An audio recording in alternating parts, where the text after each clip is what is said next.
My dear friends, उम्मीद करता हूँ आप सब खैरियत से होंगे। आज हम अपना next topic second year physics chapter number 12 से डिस्कस करने जा रहे हैं। Electric potential as potential gradient. ये एक इम्पोर्टेंट टॉपिक है लॉन्ग के पॉइंट ऑफ व्यू से। तो चलिए स्टूडेंट, स्टार्ट करते हैं आज का topic, electric potential as potential gradient. तो एक नया वर्ड आपको यहाँ पे सीखने को मिला, ग्रेडियंट। ग्रेडियंट का बच्चों मतलब होता है चेंज। आप इसको चेंज के टर्म्स में ले सकते हैं। जैसा कि हम लोगों ने पहले डिस्कस किया हुआ है कि अगर दो पॉइंट्स के दरमियान अगर हम डिस्टेंस मेजर करते हैं, ठीक है, ए से बी तक, ठीक हो गया। तो लेट्स सपोज यहाँ से ए से बी तक आप मूव करके जा रहे हैं। अब आप ए पोजीशन पे लेट्स सपोज हैं और यहाँ पे आप स्टेशनरी हैं, तो डेफिनेटली आपका जो डिस्टेंस होगा वो क्या होगा, ज़ीरो होगा। अब ए से बी तक मूव करके गए तो आपने कोई ना कोई यहाँ पे बी पॉइंट तक जाते हुए डिस्टेंस कवर किया है, ठीक है। और इस डिस्टेंस को कवर करने के लिए कोई ना कोई टाइम आपको रिक्वायर्ड था, ठीक है। तो d/t जब आप करेंगे, यानी कि उस डिस्टेंस को टाइम से डिवाइड करेंगे, तो आपके पास क्या आ जाएगा, स्पीड यानी कि वेलोसिटी। अब वेलोसिटी को हम क्या कहते होते हैं, rate of change of distance, ठीक है, rate of change of distance, ठीक है, डिस्टेंस पर यूनिट टाइम भी कह सकते हैं। तो जो रेट का वर्ड है ना, वो हम लोग हमेशा यूज करते होते हैं जब भी टाइम के अकॉर्डिंग चेंज आता है। किसके अकॉर्डिंग चेंज आता है, टाइम के अकॉर्डिंग। तो इसके लिए हम यूज करते होते हैं rate of change of time. इसी तरह एक और टर्म भी है जिसको आप लोग ग्रेडियंट कहते हैं, ये भी रेट ऑफ चेंज है, लेकिन ये टाइम के लिए नहीं, ठीक है बच्चों, ये टाइम के लिए नहीं होगी। आप जब भी डिस्टेंस के अकॉर्डिंग किसी बॉडी के अंदर चेंज आ रहा होगा, आई रिपीट के डिस्टेंस के अकॉर्डिंग अगर किसी बॉडी के अंदर चेंज आ रहा है, तो हम उसको कहेंगे ग्रेडियंट। लाइक एग्जांपल आप ले सकते हैं, जैसे कि हमारे पास ये अर्थ सरफेस है, ठीक है, और अर्थ सरफेस से आप लोग किसी हाइट पे गए हैं, ठीक है। तो जब आप हाइट पे पहुंचे, लाइक हमारे पास जो है वो एक पॉइंट है ए, ठीक है, ए पॉइंट है यहाँ पे। तो अब यहाँ पे क्योंकि हाइट बहुत ज़्यादा है, तो हम ये कह सकते हैं कि यहाँ पे जो बॉडी के अंदर मौजूद है वो क्या है, वो पोटेंशियल एनर्जी, इसको हम क्या कहेंगे, mgh, ठीक है। तो यहाँ पे पोटेंशियल एनर्जी है। अगर हम इसको सिंप्लीफाई करें मज़ीद, तो हम ये भी कह सकते हैं कि अगर ए पॉइंट से मैं लेट सपोज ये पॉइंट हमारे पास जो है सी था, और ए और सी के दरमियान एक नया पॉइंट हम लोग बना लेते हैं जो कि पॉइंट बी है, तो वो क्योंकि दरमियान में है, तो यहाँ पे जब आप आएंगे वापस, ठीक है, मतलब ए पॉइंट से दोबारा बी पे, तो आपकी पोटेंशियल एनर्जी आपके पास क्या हो जाएगी, हाफ हो जाएगी, ठीक है। क्यों हाफ हो जाएगी, क्योंकि आपने हाफ डिस्टेंस जो है वो डिक्रीज कर दिया, ठीक है। पहले आप ए पॉइंट पे थे, फिर आप बी पे आ गए, तो अर्थ ग्रेविटेशन फोर्स की वजह से जब आपकी पोटेंशियल एनर्जी भी क्या हो जाएगी, हाफ हो जाएगी। अब यहाँ पे अगर आप देखें बच्चों, तो कोई टाइम का नहीं है जिक्र यहाँ पे, ठीक है। अब यहाँ पे हम टाइम के अकॉर्डिंग डिस्कस नहीं कर रहे। यहाँ पे आप बेशक ए पॉइंट के ऊपर जो है 2 घंटे के लिए, एक दिन के लिए जो आप खड़े रहें, ठीक है, तो आपकी पोटेंशियल एनर्जी के अंदर किसी तरह का चेंज नहीं आएगा। इसी तरह अगर आप यहाँ पे बी पॉइंट पे भी आ जाते हैं और यहाँ पे भी आप आके दोबारा खड़े हो जाते हैं, ठीक है, और स्टेबल रहते हैं मतलब एक दिन के लिए, तो फिर भी आपकी पोटेंशियल एनर्जी में चेंज नहीं आएगा। तो यहाँ पे टाइम का कोई जिक्र नहीं है, ठीक है। यहाँ पे किस चीज़ का जिक्र है, यहाँ पे बच्चों आपके पास हाइट का यानी कि डिस्टेंस का है। जब आप यहाँ पे इस हाइट पे हैं तो आपकी पोटेंशियल एनर्जी हाफ है, यहाँ पे आप पहुंचेंगे तो पोटेंशियल एनर्जी जो है वो डबल हो जाएगी।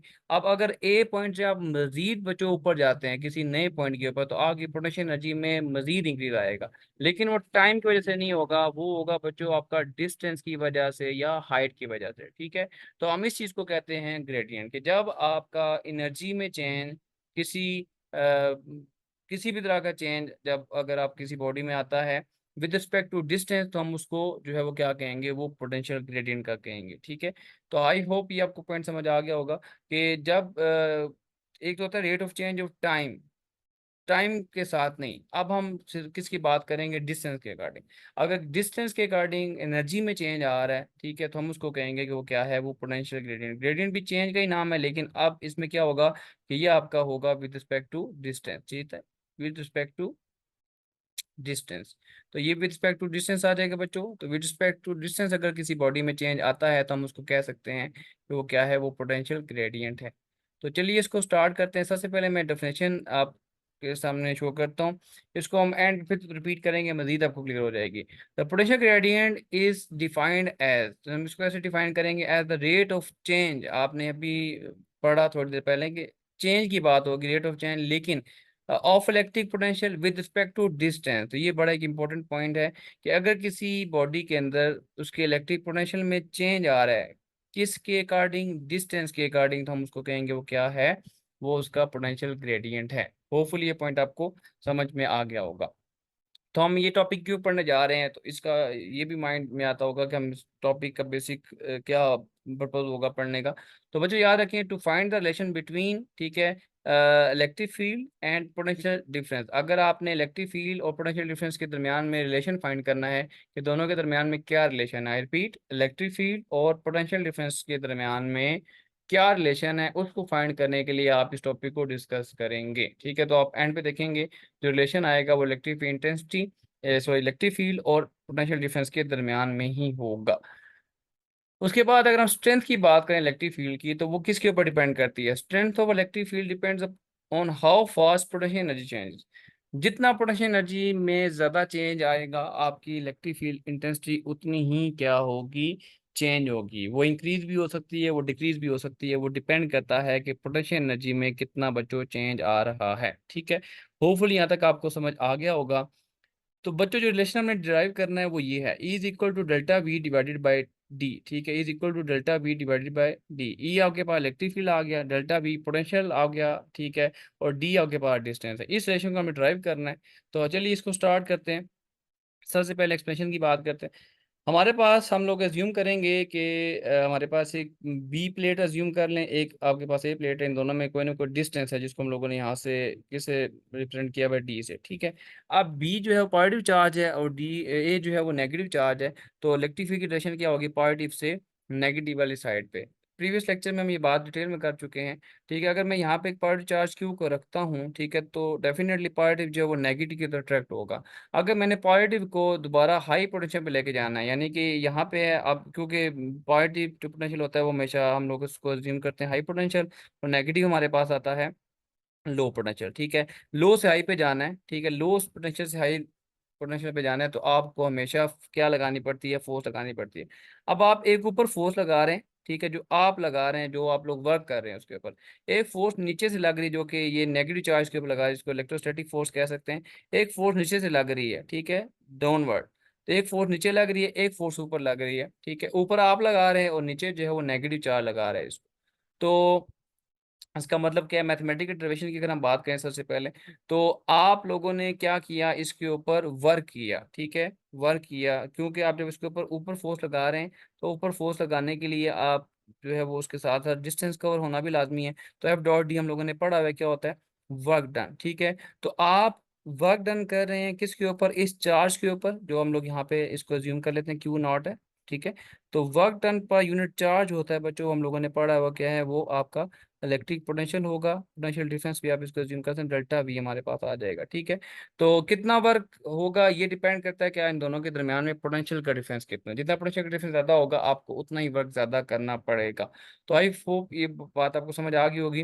प्रीवियस टॉपिक में ये बात हम डिस्कस कर चुके हैं। तो डेल्टा वी इक्वल टू क्या आ जाएगा, work done per unit charge, कि कितना आपने वर्क किया उस चार्ज को, उस चार्ज के ऊपर, उस चार्ज को फील्ड के अंदर मूव करवाने के लिए।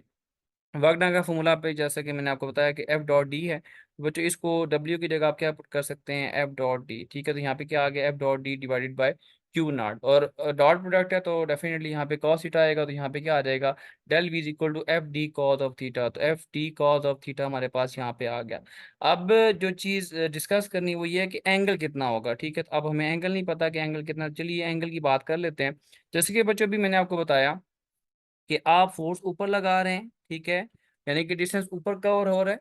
ठीक है, और जो एक फोर्स लग रही है वो नीचे वाली साइड पे है। ठीक है, जो कि इलेक्ट्रोस्टैटिक फोर्स है। एक फोर्स आप ऊपर लगा रहे हैं जिससे वजह से डिस्प्लेसमेंट ऊपर कवर हो रहा है, एक फोर्स आपके पास नीचे लग रही है जो कि नेगेटिव चार्ज की वजह से है।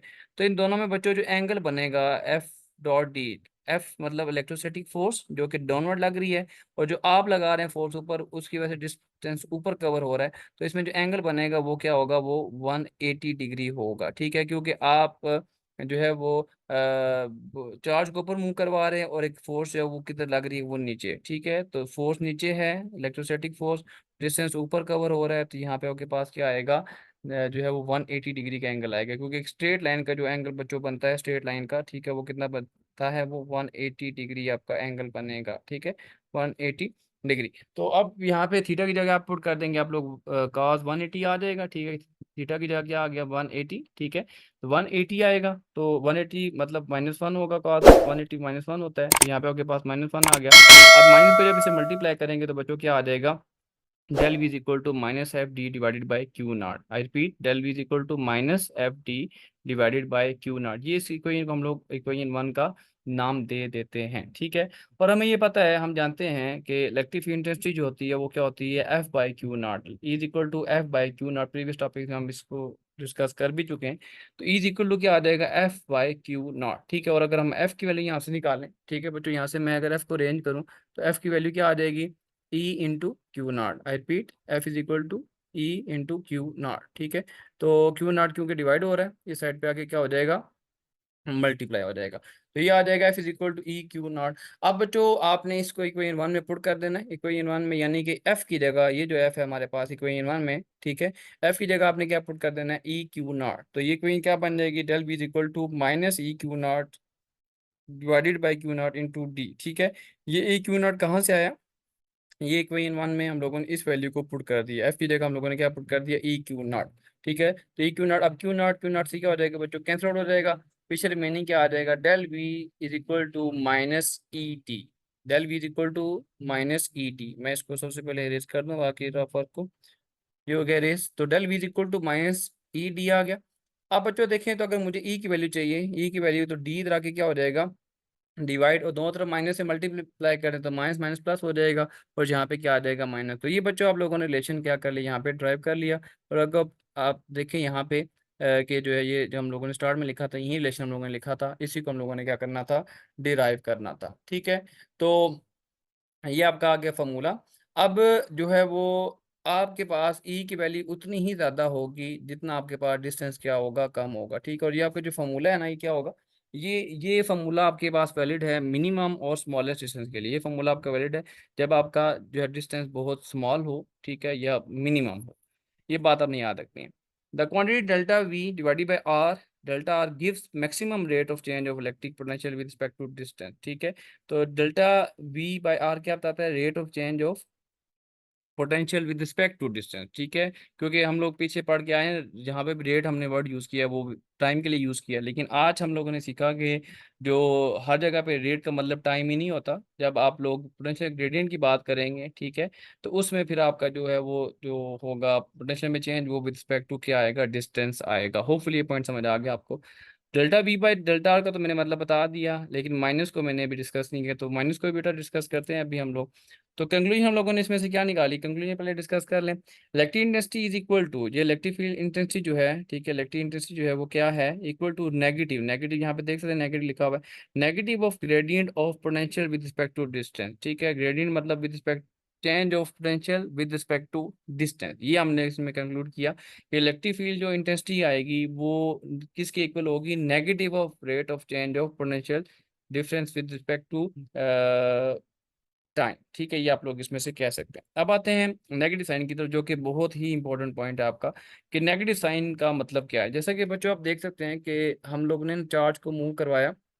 अगर हम कहते हैं पॉजिटिव है तो वो उसके ऊपर चार्ज जो फोर्स लग रही है वो कितनी लग रही है, कि नीचे लग रही है, हम उसको तो ऊपर मूव करवा रहे थे, ठीक हो गया। और अगर हम इलेक्ट्रिक फील्ड की डायरेक्शन देखें तो ऊपर पॉजिटिव है और नीचे क्या है, नेगेटिव। तो इलेक्ट्रिक फील्ड की डायरेक्शन किधर है, हाई से लो की तरफ, हाई पोटेंशियल से लो की तरफ, ठीक है। तो जब भी कोई चीज़ हाई से लो की तरफ मूव करती है तो वो उसके अंदर क्या आता है, डिक्रीज आता है। क्या आता है बच्चों, डिक्रीज आता है एनर्जी में आपके, उसमें क्या कह सकते हैं, डिक्रीज आता है। तो जो आपकी इलेक्ट्रिक फील्ड है ना वो क्या है, हाई पोटेंशियल से लो पोटेंशियल की तरफ है। तो डेट से हम कह सकते हैं कि ये नेगेटिव है। Negative sign shows that electric field directed, जो उसकी डायरेक्शन है इलेक्ट्रिक फील्ड की, वो क्या है, टूवर्ड डिक्रीजिंग पोटेंशियल। क्योंकि पॉजिटिव था हाई पोटेंशियल, ठीक है, और नेगेटिव क्या था बच्चों, लो पोटेंशियल। तो जो आपके पास इलेक्ट्रिक फील्ड की जो डायरेक्शन है वो हाई से किधर है, लो पोटेंशियल पे। डेट से हम यहाँ पे इसके साथ क्या लगाएंगे, माइनस का साइन लगाएंगे। अब यूनिट की अगर बच्चों हम बात करें, तो यूनिट अगर आप खुद सोच के मुझे बताएं तो क्या होगा। तो यूनिट बच्चों इसका आएगा वोल्ट पर मीटर, ठीक है। क्या आएगा, वोल्ट पर मीटर। उसकी वजह क्या है, यहाँ पे देखें, यहाँ पे फॉर्मूला में देखें तो वोल्टेज का वोल्ट आ गया, ठीक है, और डिस्टेंस का क्या आ गया, मीटर। तो वोल्ट पर मीटर, ठीक है। तो वोल्ट पर मीटर इसका यूनिट आएगा। इसका में जो है वो इसको हम लोग अभी एक छोटा सा प्रूव भी करेंगे। आपने याद रखना है कि जो आपका जो इलेक्ट्रिक जो है वो potential as a potential gradient का जो आपके पास यूनिट आता है वो वोल्ट पर मीटर आता है, ठीक है। तो is equal to del V divided by D था। तो वी का वोल्ट और एम का जो मीटर होगा वो आपका डिस्टेंस का आ जाएगा। तो इसके बाद बच्चों एक बहुत ही इंपॉर्टेंट आपका जो है वो प्रूफ आता होता है शॉर्ट क्वेश्चन के लिए, कि proof that Newton per coulomb is equal two volt per metre, ठीक है। मैं रिपीट कि आप लोगों का एक शॉर्ट क्वेश्चन आता है, Newton per coulomb is equal two volt per metre, इसको आप लोगों ने प्रूव करना होता है शॉर्ट क्वेश्चन के लिए। चलिए स्टार्ट करते हैं। तो जैसा कि बच्चों हमें पता है कि वोल्ट का फॉर्मूला क्या होता है, हम लोग वोल्ट पर मीटर को लेके न्यूटन पर कूलम प्रूव करने लगे हैं, ठीक है। तो volt per metre is equal to क्या आ जाएगा हमारे पास, वोल्ट का भी हम लोगों ने फॉर्मूला पढ़ा, V is equal W by Q आएगा, और डब्ल्यू का यूनिट हमारे पास पता है जूल होता है, और चार्ज का क्या आएगा कूलम। तो वोल्ट की जगह आप लोग लिख सकते हैं जूल पर कूलम। तो इस वोल्ट की जगह बच्चों, इस वोल्ट की जगह देख सकते हैं आप लोग जूल पर कूलम मैंने लिख दिया, जूल पर कूलम लिख दिया। और साथ में ये वाला मीटर एल यहाँ पे क्या हो जाएगा, मल्टीप्लाई हो जाएगा। होपफुली यहाँ तक पॉइंट समझ आप क्या होगा आपको। और जॉउल किसका यूनिट है, वर्क डन का, और हम लोगों ने पढ़ा हुआ है वर्क डन का फॉर्मूला क्या होता है, एफ डॉट डी। तो work done is equal to F dot D, force का यूनिट आ गया न्यूटन, और डिस्टेंस का क्या आ गया मीटर। तो आप लोग वर्क डन का क्या लिख सकते हैं यूनिट, न्यूटन इंटू मीटर। तो यानी कि जॉउल हम लोगों ने पढ़ा अभी है कि न्यूटन मीटर के इक्वल होता है। तो जॉउल की जगह मैंने लिख दिया newton into metre, newton into metre. तो नीचे डिवीजन में क्या था, कूलम इंटू मीटर। आप देख सकते हैं यहाँ से बच्चों, मीटर मीटर से क्या हो जाएगा, कैंसिल आउट हो जाएगा। तो पीछे आपके पास जो रिमेनिंग है वो क्या बच जाएगा, न्यूटन पर कूलम ही बच जाता है, ठीक है। ऊपर देख सकते हैं आप लोग कटिंग के बाद। तो पीछे बच गया न्यूटन पर कूलम, और लेफ्ट साइड पे क्या मौजूद था हमारे पास, volt per metre, volt per metre था लेफ्ट साइड पे मौजूद। तो आप इसको दोबारा लिख सकते हैं, तो volt per metre is equal to newton per coulomb आपके पास में प्रूव होके आ गया कि ये वाकई ही इसके इक्वल ही है, ठीक है। ये एक बहुत ही इम्पोर्टेंट शॉर्ट क्वेश्चन है बोर्ड के हवाले से। इसको आप लोगों ने अच्छे तरीके से प्रिपेयर कर लेना, प्रैक्टिस कर लेनी है। इसके बाद बच्चों अगर आपका कोई भी क्वेश्चन है जो आपको कंफ्यूज कर रहा हो, तो आप लोग कमेंट सेक्शन में मुझसे डिस्कस कर सकते हैं। अपना बहुत सारा ख्याल रखिएगा, दुआ में याद रखिएगा। टेक केयर, अल्लाह हाफिज़।